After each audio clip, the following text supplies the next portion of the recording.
Hola, ¿qué tal? Primero, bienvenidos al ciclo lectivo 2020 con estas particularidades. Y bueno, me voy a presentar, soy el licenciado Marcelo Tolosa, voy a ser el docente de esta cátedra de cuidados domiciliarios. Y esta, bueno, es la primera entrega de esta serie de entregas que les voy a hacer por vía virtual. Eh, Luego ahí les va a estar todo escrito cómo van a ser las características de la asignatura, pero en el video quiero explayarme solamente al contenido, sobre todo esta primera entrega para entrar en un plano de la enfermería domiciliaria, ¿no? Un plano complejo porque está fuera del ámbito institucional y nosotros tenemos que interaccionar un poco con el grupo, ¿no? Sabiendo que uno de ellos, bueno, es el que es nuestro receptor de servicios, pero también hay que tener en cuenta que en sí toda la familia de alguna manera va a estar ahí atenta a nuestros cuidados enfermeros y van a reaccionar no solo en función de la persona que está enferma, sino en función de nosotros como nuevos integrantes a este grupo familiar, ¿no? Y bueno, tenemos que empezar a tener lecturas, no solamente lecturas, digo, del cuidado con la técnica que yo voy a realizar dentro de un ambiente domiciliario, sino tengo que empezar a analizar también un poco el contexto donde se mueve este sujeto. Van a haber reacciones que quizás están un poco más inhibidas dentro de la institución hospitalaria. Y acá en la casa evidentemente no, es como que se juega de local el asunto y bueno, van a estar más a la expectativa de las cosas que nosotros hacemos y vamos a tener que amortiguar sobre todo no solamente la ansiedad del sujeto de atención, sino la propia ansiedad del grupo, ¿no? Entonces, la atención dentro del ambiente domiciliario es compleja, necesitamos tener un buen suministro de la empatía y entender todas estas cosas que a lo mejor surgen dentro del ambiente familiar. Entonces vamos un poco a atravesar algunas sensaciones y sentimientos que puede llegar a tener la persona que padece una enfermedad, ¿no? Y una de las cosas, y creo que la más común de todas, es la ansiedad, ¿sí?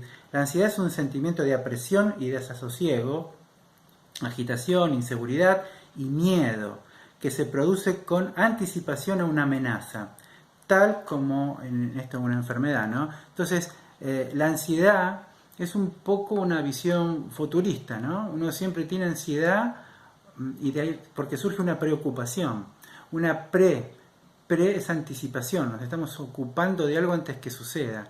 Entonces surge este monto de ansiedad normal, claramente, pero muchas veces tiene que ver con nuestra propia imaginación.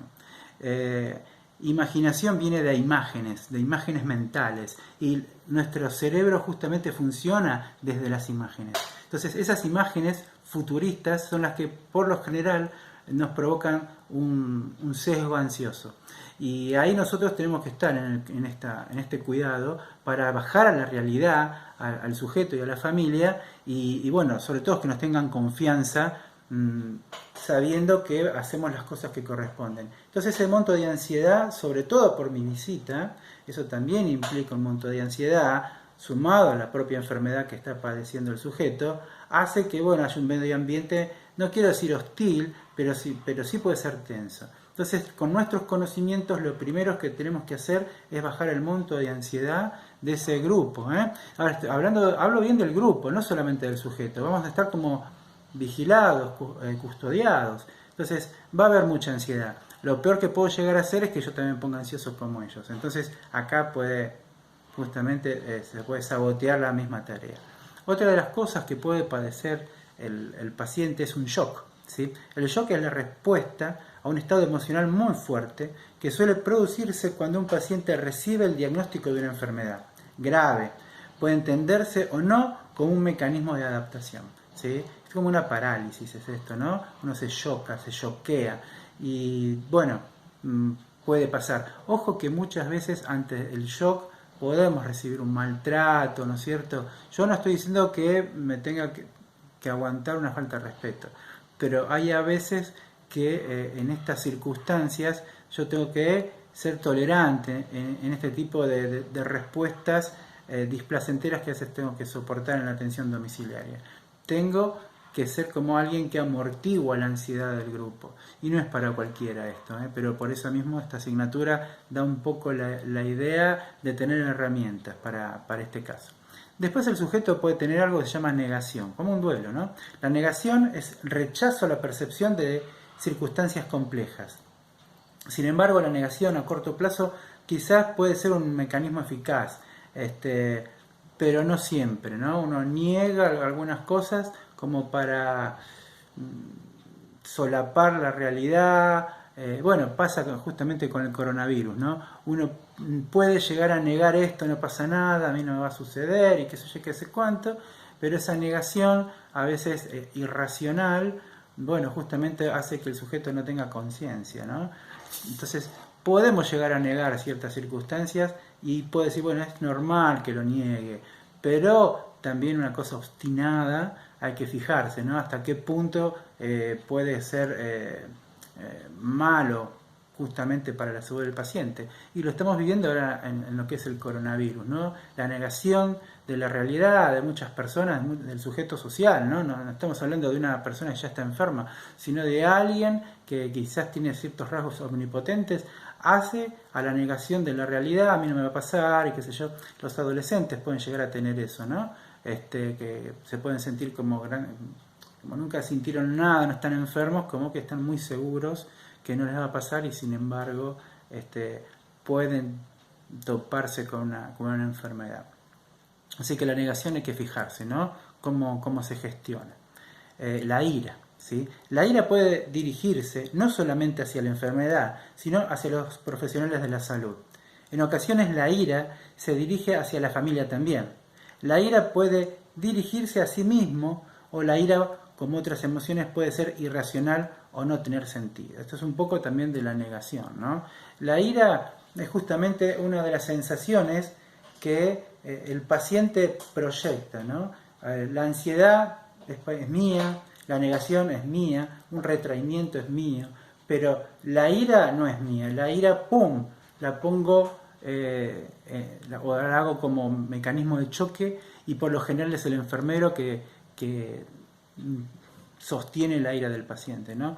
Para eso, bueno, tenemos que ser profesionales y poder gestionar estas cosas que estamos hablando, ¿no? Pero bueno, la familia es bien compleja y de alguna manera hay que sostener todo esto, ¿no? Como yo le estaba diciendo, la ira hace que el sujeto de atención pueda lastimarnos con sus palabras. Pero entiéndase esto, y esto es muy muy importante, no va directamente hacia nosotros, ¿sí? Siempre cuento como una pequeña historia con el tema del Titanic, lo hago siempre en el aula. ¿Quién no vio la película Titanic, no? Y bueno, imagínense en ese episodio donde Jack está en el agua y Rose ahí con él. Una escena terrible, creo que la más importante de todo el film. Imaginémonos que nosotros estamos viendo esa escena. Por alguna razón entro yo y tapo la escena queriendo buscar mi butaca, ¿no? ¿Qué van a hacer ustedes? Van a decir, bueno, por favor, ¿se puede sentar que me estoy perdiendo la mejor escena del film? No, de ninguna manera se van a acordar de mis antepasados, de una muy mala manera se van a acordar de ellos, hasta que yo me siento, ¿no? Cuando me siento, ustedes, bueno, perdieron la escena y la verdad que quedan muy frustrados. Imaginemos que el paciente lo que está viendo es una escena. Una escena que le causa angustia, que le causa ansiedad y preocupación, porque ven un futuro, ¿sí? Y de alguna manera, yo como enfermero que estoy a disposición de él en los cuidados domiciliarios, me pongo como yo me puse ustedes en el cine, ¿sí? Cortando una escena traumática. Entonces el paciente, cuando nosotros le cortamos una escena, en algunas circunstancias está mentalizado y preocupado por lo que va a venir, puede reaccionar con ira. Ahora, si yo creo que esa proyección de la ira es para mí, entonces yo interpreto que soy más importante que la vida del paciente, ¿no? Yo interpreto que soy más importante que lo que él está sintiendo. Y eso tiene que ver con la omnipotencia, porque esa ira que proyecta no es para mí, ¿eh? No me la está proyectando a mí, no es algo personal. Pero si creo que es personal, yo me siento que soy muy importante en esa vida, ¿sí? Y realmente soy importante en el cuidado que hago ahora, no en la vida del sujeto. Entonces, no nos creamos que esa proyección de ira tiene como mira mi propia persona. No es así. Entonces tengo que bajar a la realidad yo también y distinguir que esas cosas no son para mí. Me tengo que bancar, ¿sí? esas reacciones que puede llegar a tener un paciente.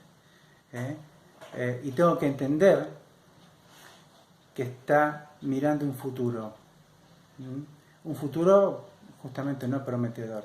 Y dentro de lo que es la familia tiene que ver con los roles que cada uno está cumpliendo, y quizá no está viendo su propia enfermedad, sino está viendo quién va a suplir esos roles que esta persona cumplía, ¿no? Desde pagar impuestos, hacerse cargo de ciertas cuestiones del hogar, bueno, esos son los lazos que yo llamo, ¿no? Los lazos de significación que tenemos que ir desconstruyendo dentro de lo que es un domicilio y que tengo que prestar cuidados de enfermería. Si yo solamente presto atención a lo que es una técnica, estoy institucionalizando ese domicilio, ese hogar, ¿sí? Y realmente no está muy bueno eso. Cuando yo entro en un domicilio haciendo acciones de enfermería, bueno, justamente voy a interactuar con todo el grupo. Y esa es la gran diferencia, ¿sí? que tiene con la parte hospitalaria.